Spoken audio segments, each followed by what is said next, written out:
علیک یا سیدی یا حبیب اللہ، صلاۃ والسلام علیک یا سیدی یا خاتم النبیین وعلا آلک و صحابک یا سیدی یا خاتم المعصومین۔ مولا صلی وسلم دائما ابدا علی حبیبک خیر الخلق کلہم، منزہ عن شریک فی محاسنہ فجوہر الحسن فیہ غیر منقاسم۔ یا اکرم الخلق مالی من الوذ بہ سواک عند حلول الحادث الامامی، محمد ذکرہ روح لانفسنا محمد شکرہ فرد علی الامم۔ یا رب صلی وسلم دائما ابدا علی حبیبک خیر الخلق کلہم۔ اللہ تبارک و تعالی جل جلالہ وعم نوالہ وتم برہانہ وعظم شانہ وجل ذکرہ وعز اسمہ کی حمد و ثنا اور حضور سرور کائنات، مفخر موجودات، زینت بزم کائنات، دستگیر جہاں، غم گسار زماں، سید سروراں، حامی بے کساں، قائد المرسلین، خاتم النبیین، احمد مجتبی جناب محمد مصطفیٰ صلی اللہ علیہ وسلم کے دربار گوہر بار میں ہدیہ درود و سلام عرض کرنے کے بعد، رب ذوالجلال کے فضل اور توفیق سے ہم تمام لوگ منبع رشد و ہدایت خواجہ خواجگاں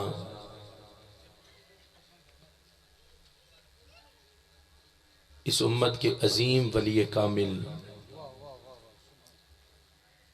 جن کی نظر سے لاکھوں لوگوں کی زبان پر کلمہ جاری ہوا، میری مراد پیر طریقت رہبر شریعت حضرت پیر خواجہ غلام حسن سواگ رحمہ اللہ تعالیٰ کے عرس مقدس کی اس عظیم نشست میں شریک ہے۔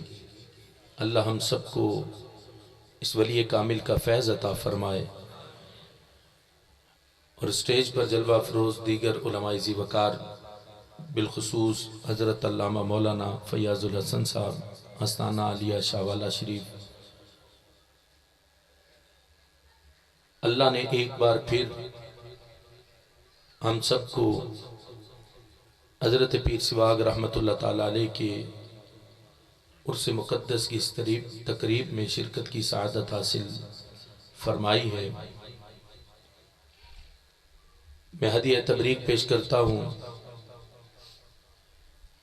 اس تمام کارواں کی فی زمانہ روح رواں، میری مراد پروردہ اغوش ولایت پیر طریقت رہبر شریعت حضرت علامہ مولانا پیر خواجہ محمد افتخار الحسن صاحب سواگی حافظ اللہ تعالیٰ کو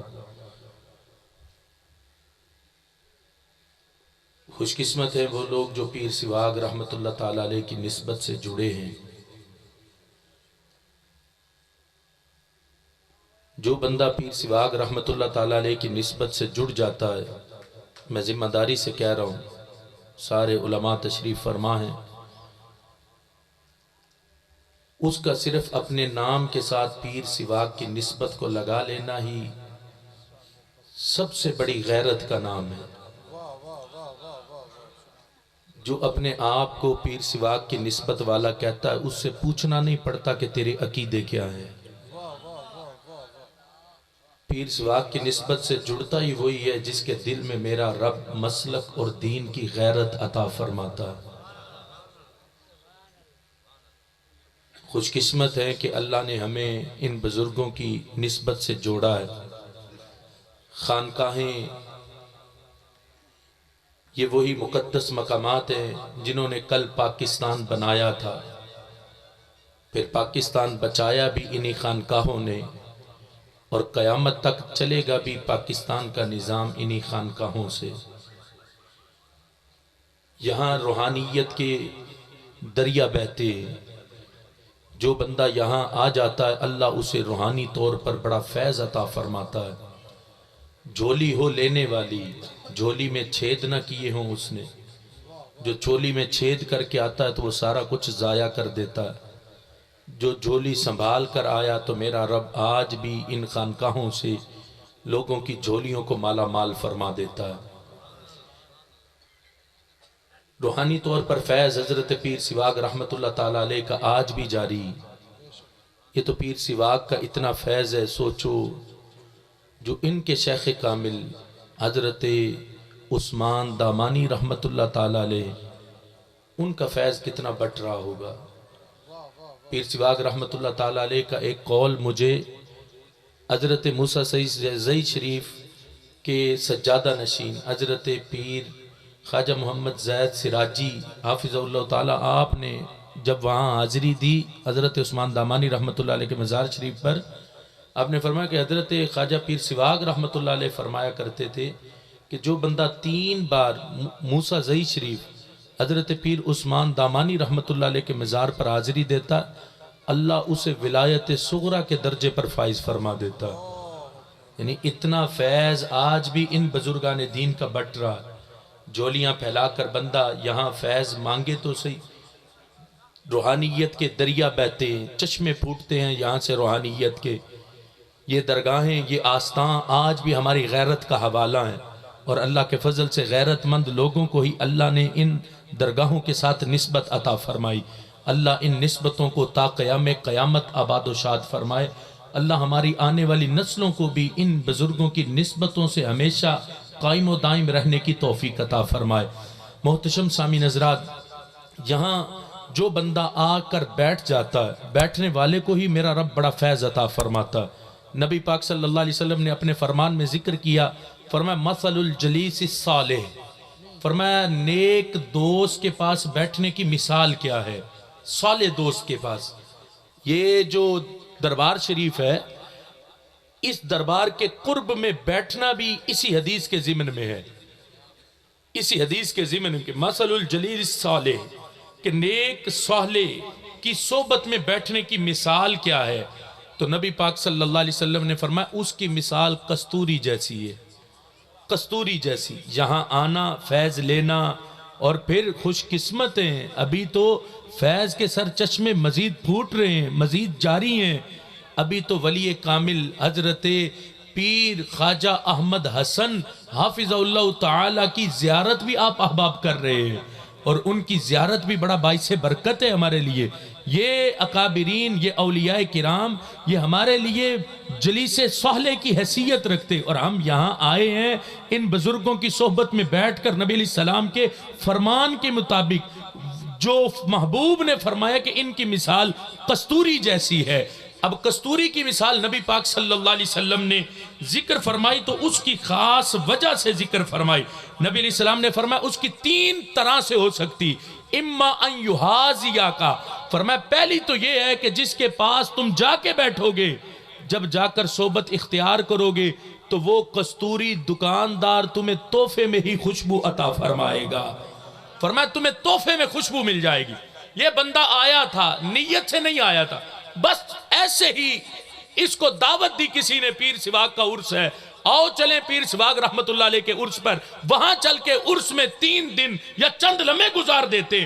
آیا تھا خالی جھولی لے کے، اس نے مانگا بھی نہیں، نہ اسے مانگنے کا طریقہ آتا تھا، اس نے کچھ نیت بھی نہیں کی، لیکن صاحب مزار کو اور موجودہ صاحب مزار کے احباب کو اس پر کرم ہوا اور اس پر رحم آیا، بغیر مانگے اسے اتنی خوشبو عطا فرمائی۔ آیا تھا تو خالی دامن لے کے آیا تھا، جب یہاں سے گیا تو اپنے دامن کو خوشبوؤں سے معطر کر کے واپس گیا۔ یعنی اما ان یحاذی کا، کہ وہ تمہیں تحفے میں عطا فرما دے۔ اب مانگنا سب کو نہیں آتا، میں تو کہتا ہوں مانگنا مجھے بھی نہیں آتا کہ مانگنا کیسے ہے ان سے۔ ہو سکتا ہے ہم اپنی بساط کے مطابق جو کچھ مانگے، صاحب مزار کی شان کے مطابق وہ بالکل قطرہ بھی نہ ہو، ذرہ بھی نہ ہو، اسی لیے مانگنا ہے ان سے تو جولی کھول کے مانگو، رب سے مانگو، اے رب ہم ان سے تیری بارگاہ میں ان کے کھڑے ہو کے لینے آئے ہیں، اور اپنی جھولی کے مطابق نہیں، ہم ان کی بساط کے مطابق لینے آئے۔ تو نے جو کچھ انہیں دیا، ان کے صدقے اے رب ہمیں بھی وہ سب کچھ عطا فرما دے۔ یعنی وہ ہو سکتا ہے تحفے میں مل جائے، چلو تحفے میں نہ ملے۔ دوسرا نبی پاک صلی اللہ علیہ وسلم نے فرمایا اما ان تبتاع منہ، کستوری کی دکان پہ جب بندہ جاتا ہے اس کی خوشبو جب بندے کو آتی، بندہ مجبور ہو جاتا ہے خریدنے پر۔ وہ کہتا ہے کہ میں اب خرید کے جاؤں گا، ایسے واپس نہیں جاؤں گا۔ یا تو کستوری والے سے تحفے میں مل جاتی کستوری کی خوشبو، یا بندہ خرید کر واپس جاتا ہے۔ آؤ نا یہاں پر بزرگان دین بیٹھے، کرو ضد، جولی پھیلاؤ، کرو ضد کہ میں لینے آیا ہوں، میں نے لے کے جانا ہے۔ تو میں ذمہ داری سے کہتا ہوں کبھی خالی دامن واپس نہیں لوٹو گے۔ خریدو، کرو سودا ان کے ساتھ کہ اے پیر سواگ جو کچھ تم کہو گے ہم مانیں گے، لیکن ہماری جو کچھ مشکلات ہیں وہ ساری تمہارے پلے میں ڈالتے ہیں، ان مشکلات کا مداوع آپ نے کرنا ہے۔ میں ذمہ داری سے کہتا ہوں کہ یہ بزرگان دین، ان کے پاس جب بندہ آ کر بیٹھتا ہے تو رب ذوالجلال ان کو کستوری کی شان عطا فرماتا ہے۔ دکان پر بندہ خوشبو والی جائے اور جیب میں پیسے بھی ہوں، اور ایسا نہیں ہوتا کہ بندہ بغیر خوشبو خریدے واپس آ جائے۔ بندے کا دل چاہتا ہے کہ میں بھی خوشبو خریدوں، اپنے دامن پر وہ خوشبو لگاؤں، تاکہ جو خوشبو یہاں سے آ رہی ہے جب یہاں سے گھر لوٹوں تو اللہ اس خوشبو سے میرے دامن کو بھی معطر فرما دے۔ یا تو وہ خوشبو خرید کر جاتا ہے، یا تیسری شان کیا ہے، نبی پاک صلی اللہ علیہ وسلم نے فرمایا نہ وہ خوشبو خریدتا ہے نہ اسے وہاں سے خوشبو تحفے میں ملتی ہے، تو تیسری شان کیا ہوتی؟ نبی پاک صلی اللہ علیہ وسلم نے تیسری شان کو بھی ذکر کیا، فرمایا وَإِمَّا أَن تَجِدَ مِنْهُ رِيحًا طَيِّبًا، فرمایا اور کچھ نہ ہوا جب اس دکان پر آیا، اس سالے کے پاس بیٹھا جو کستوری والا تھا، نہ اس نے خریدی نہ اس کو تحفے میں ملی، جتنی دیر بیٹھے گا اتنی دیر تو اپنی سانسیں معطر کرتا رہے گا۔ یعنی جتنی دیر بیٹھے گا اتنی دیر تو میرا رب اس کو اس کستوری کی خوشبو عطا فرماتا رہے گا۔ جو وہاں بیٹھ گئے یہاں تک نہ پہنچے ان کے اپنے نصیب، جو گھر بار کام کاج سب کچھ چھوڑ کے آئے ہو تمہارے اپنے نصیب۔ عام جگہ پر نہیں آئے، کستوری کے آستان پہ آئے ہو، یہاں جو خوشبوئیں روحانیت کے چشمے بہ رہے ہیں وہاں سے فیض لینے آئے ہو۔ گھر سے چلو، نیت بنا کے چلو، عام جگہ پر نہیں جا رہا، پیر سواگ کے آستانے پر جا رہا ہوں، اور یہ وہ آستانہ ہے جو غیرت کا حوالہ بھی ہے، اور یہ وہ آستانہ ہے جہاں اتنی خیرات بٹتی ہے کہ جو بندہ جو بھی مانگنے آئے رب کی عطا سے پیر سواگ سب کچھ اس کی جھولی میں عطا فرما دیتے ہیں۔ لیکن میں نے پہلے کہا چھید نہ ہوئے ہوں اس کی جھولی میں، اس کی جھولی میں سوراخ نہ ہوئے ہوں، جھولی سلامت ہو۔ کہیں ایسا نہ ہو کہ بد عقیدگی کا کوئی سوراخ کر کے آئے، کوئی بد عقیدگی کی اپنے اوپر چادر ڈال کے آئے اور آئے پیر سواگ کے آستانے پر، کچھ فیض نہیں ملے گا۔ یہاں فیض لینا ہے، جھولی سلامت رکھ کے آنی، نسبت کو جوڑ کے آنا ہے۔ دیکھو پھر میرا رب یہاں سے ملنے والے فیض سے اللہ قبر کی دیواروں تک بندے کی روح کو روشن فرما دیتا ہے۔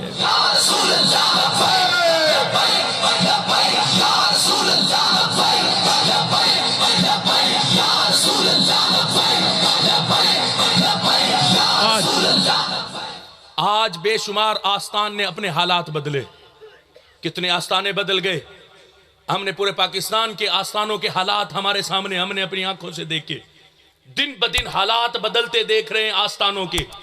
جہاں سے کبھی مسلک اہل سنت کی غیرت کا سبق دیا جاتا تھا، بے شمار آستانوں سے آج رافضیت کی گندگی کو گھول گھول کے قوم میں ڈالنے کی کوشش کی جا رہی۔ کتنے آستانے بدل رہے، کتنے آستانوں کے حالات بدل رہے، کتنے آستانوں کے سجادہ نشین بدل رہے۔ لاکھ سلام پیش کرتے ہیں پیر افتخار الحسن کی جرت کو کہ جنہوں نے اس پرفتن دور میں مسلک اہل سنت کا جھنڈا اٹھایا اور اپنے بزرگوں سے ملنے والے اس فیض کو دنیا کے سامنے جھنڈا اٹھا کر دنیا کو بتایا ہے کہ اللہ کے فضل سے یہ آستانہ پیر سواگ کا ہے اور ان کا جھنڈا پیر افتخار کے ہاتھ میں ہے، اور انہوں نے بھی وہ غیرت کا جھنڈا تھاما۔ کتنی دنیا ان کی مخالفت کر رہی، لیکن اس مرد مجاہد کے پاس استقامت میں لغزش نہیں آئی، وہ استقامت سے کڑے. کتنوں نے گالیاں دی، کتنوں نے برا بلا کہا، کتنوں نے کیا کچھ کہا، لیکن اعلیٰ حضرت مجدد دین و ملت آپ کی تعلیمات سے آج کون نہ آشنا ہے؟ ہر بندہ آشنا ہے. اعلیٰ حضرت سے کتنے لوگ حسد کرتے تھے. اعلیٰ حضرت رحمت اللہ تعالیٰ علیہ نے کہا نہیں تھا ایک طرف ہے حاسدی، ایک طرف ہے آدائے دی، بندہ ہے تنہا شاہ تم پہ کروڑوں درود. فرمایا ایک طرف حاسدین کھڑے، ایک طرف آدائے دین کھڑے، بندہ ہے تنہا شاہ تم پہ کروڑوں درود. حسد کرنے والے، حسد ہمیشہ اس سے کیا جاتا جس کے پاس کوئی چیز ہوتی ہے، جس کے پاس ہو کچھ نہ اس سے حسد کون کرے. تو آخر اس آستانے سے پیر افتخار کو جو کچھ ملا، اس بزرگوں کی نسبت سے کچھ ملا ہے تو لوگ حسد کرتے، اگر کچھ نہ ہوتا تو لوگ حسد کیوں کرتے؟ کوئی بات نہیں، اعلیٰ حضرت سے بھی حسد کیا گیا لیکن اعلیٰ حضرت پیچھے نہیں ہٹے، ڈنکے کی چوٹ پر آگے بڑھے، اور آج 100 سال گزر گئے. اپنے تو اپنے پرائے لوگوں کا بھی گزارا اعلیٰ حضرت کے بغیر نہیں ہوتا. انشاءاللہ یہ بھی پیر سواک کا آستانہ ہے، یہ بھی غیرت کا حوالہ ہے اور اعلیٰ حضرت کی تعلیمات کا سرچشمہ ہے. یہاں سب بھی غیرت کا جو سبق ملتا ہے، اللہ کے فضل سے دل میں ختم نبوت کی محبت، دل میں نبی علیہ السلام کی عزت و ناموس کا جذبہ، دل میں صحابہ اور اہل بیت کی محبت، یہ سب کچھ کہاں سے ملا؟ جو پیر سواک کے آستان سے جڑے ہو پوچھو اتنے سالوں کے بعد، حالانکہ نہ قرآن پڑھی، نہ حدیث پڑھی، نہ کسی مدرسہ میں گئے، لیکن کسی صحابی کا نام آ جائے ہمارے سر پھر بھی جھک جاتے ہیں، اور اہل بیت کا نام آ جائے تو ہمارے دل سجدے میں گر جاتے ہیں. اس کی وجہ کیا ہے؟ یہ نسبت ہے پیر سواگ رحمت اللہ تعالیٰ علیہ کی. آج دیکھو آستانوں کے حالات، دیکھو آستانوں کے بدلے ہوئے رنگ، دیکھو. میں مدینہ الاولیاء ملتان کی بات کروں، کتنی بڑی گدی ہے حضرت بہاؤالدین زکریا ملتانی رحمت اللہ علیہ کی، حضرت شاہ رکن عالم رحمت اللہ تعالیٰ علیہ کی، کتنی بڑی گدی ہے. اگر وہاں کا سجادہ نشین 10 محرم کو ہمیں شیعوں کے جلوسوں سے ملے تو بتاؤ آگے مریدین کدھر جائیں گے؟ اگر پیر کے گھر میں کالا جھنڈا لگ جائے تو بتاؤ مریدین کدھر جائیں گے؟ میں ہوش دلانا چاہتا ہوں ان علماء کو بھی جو وہاں بیٹھ کے اس سجادہ نشین کو معاذ اللہ یہ کہتے ہیں کہ اس کی شکل میں ہمیں غوث العالمین کی شکل نظر آ رہی. کچھ تو حیا کرو، اتنے مر گئے تم پیسے پر. ان چاپلوسیوں کے بغیر بھی زندگی گزارے گئے تو میں ذمہ داری سے کہتا ہوں میرا رب بھوکا نہیں مرنے دے گا. تم پھر بھی بھوکے نہیں مرو گے. میں ذمہ داری سے کہہ رہا ہوں کتنے جلوس، کتنے ماتمی مجلس ہیں جن کے اندر وہ سجادہ نشین جاتا ہے. اور شیخ عبدالحق محدث دہلوی رحمت اللہ تعالیٰ علیہ کے پیر کا آستان بھی ملتان شریف میں ہے، مدینہ الاولیاء ملتان شریف میں. وہ حضرت موسیٰ پاک شہید رحمت اللہ تعالیٰ علیہ کا مزار اقدس، وہاں کے سجادگان کی حالت کیا ہو گئی؟ حالت دیکھو، کالے جھنڈے لگے، ماتمی جلوس نکلے، جلوسوں کی قیادتیں ان سجادہ نشینوں کی. آگے سوچو مریدین کی حالت کیا ہوگی. کتنے حالات کتنی تیزی سے آستانوں کے بدل رہے ہیں. یہ اور آستانے ہیں جو بدلے ہیں. اللہ کے فضل سے پیر سواگ کا آستانہ آج بھی مسلک اہل سنت پر قائم کھڑا ہے. آج بھی مسلک اہل سنت کی غیرت اس آستانے کے اندر موجود ہے. کتنے کتنے آستانوں کا ذکر کریں، حالات بدلے، بد عقیدگی آ گئی. کتنا بڑا نام تھا آستانے کا بھکی شریف کا. ہم کہتے تھے یہ وہ آستانہ ہے جو کبھی بھی بد عقیدگی کی بو بھی یہاں تک پہنچنی نہیں آج تک. لیکن دیکھو جس کو ہم کیا کچھ بنا کر پیش کرتے تھے، جب ادھار کھایا روافظ کا حالات بدلے، معاملات بدلے. لیکن اللہ کے فضل سے پیر سواگ شریف رحمت اللہ تعالیٰ علیہ کا آستانہ آج بھی جہاں بد عقیدگی اس علاقے کے قریب سے بھی نہیں گزری، آستانے تک پہنچنا تو بڑے دور کی بات، اس علاقے کے قریب بھی نہیں گزری. اور جتنے آباب بدلے آستانے سے جڑے، پھر کچھ آباب نے آستانے کو چھوڑا، لیکن جس نے چھوڑا وہ مسلک اہل سنت پر قائم نہیں رہا. یہ ذہن میں رکھنا، جس نے چھوڑا وہ مسلک اہل سنت پر قائم نہیں رہا. وہ بد عقیدگی کی دلدل میں پھنسا ہے تو پیر سواگ کو چھوڑا. اللہ کا فضل ہے، یہ آستانہ غیرت کا حوالہ ہے. یہ آستانہ رضوی مشن کا آج بھی دائی ہے، اور قیامت تک اس آستان سے اہل سنت کا ہی جھنڈا بلند ہوتا رہے گا. خوش قسمت ہو.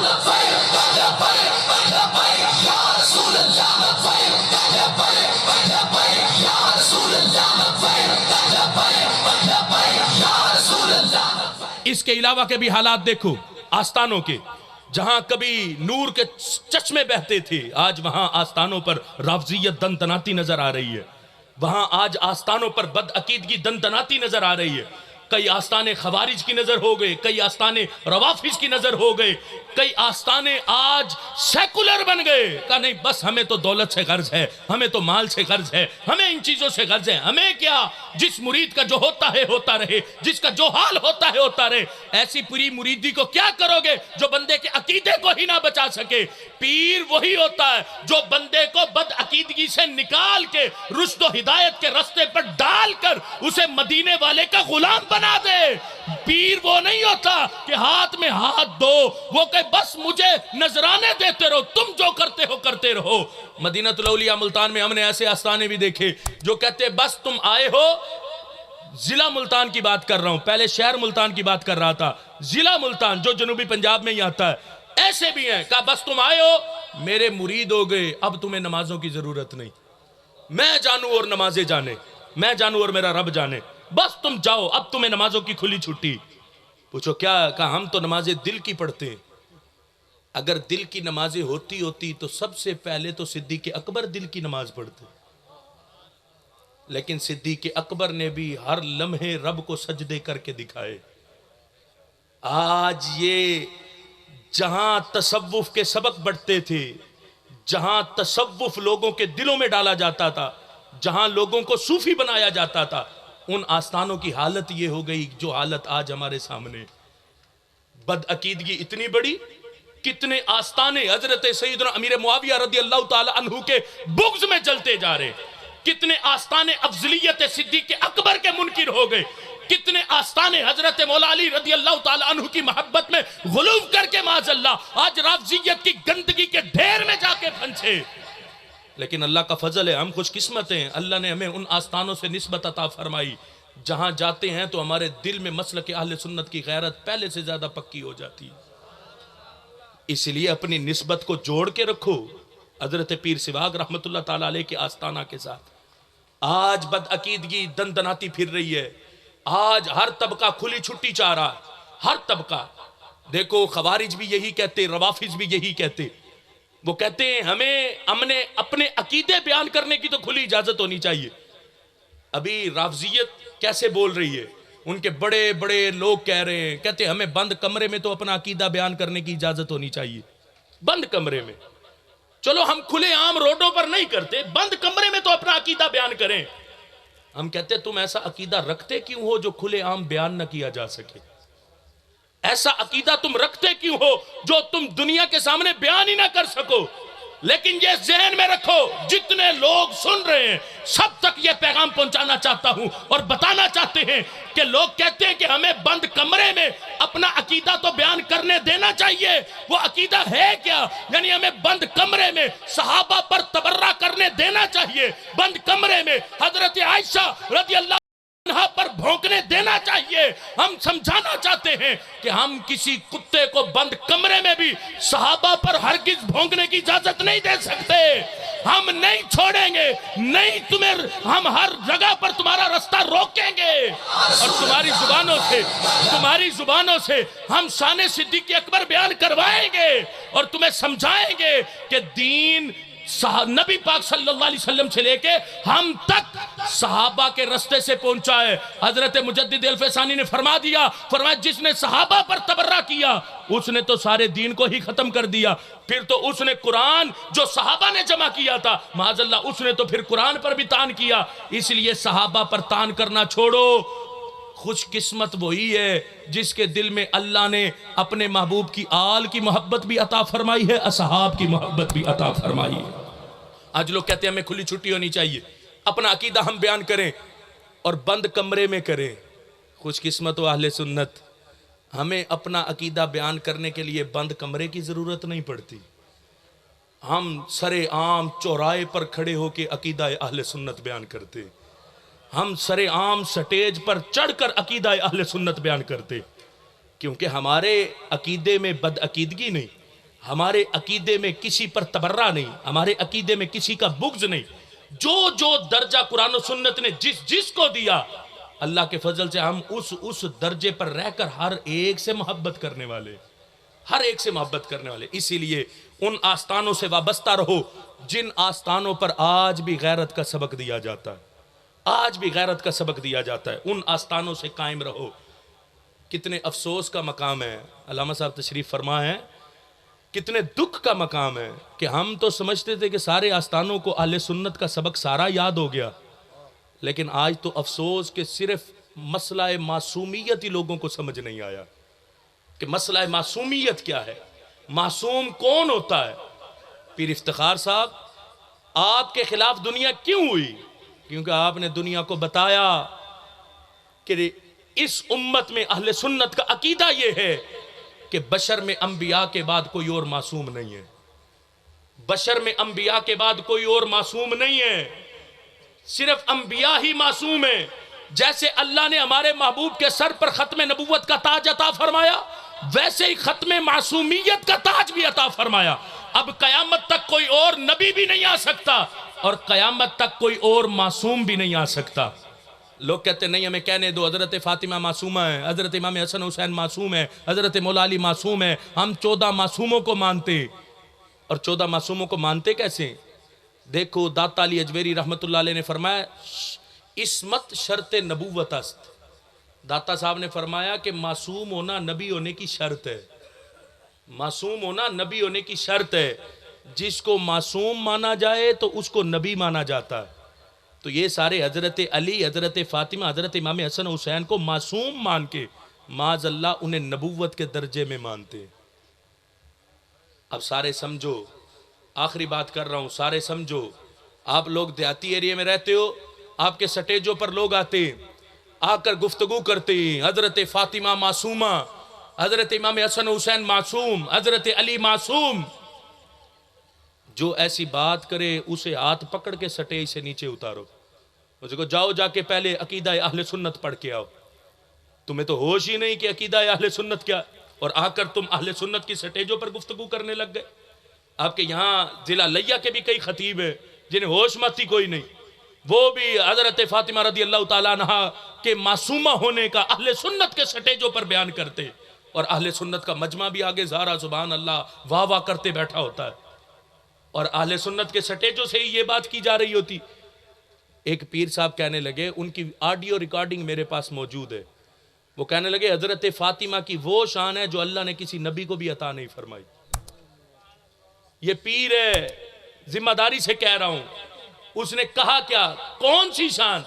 کہا ہر نبی کی روح کو قبض کیا حضرت ملک الموت نے، اور حضرت فاطمہ کی روح قبض کرنے کے لیے اللہ خود زمین پر تشریف لایا تھا.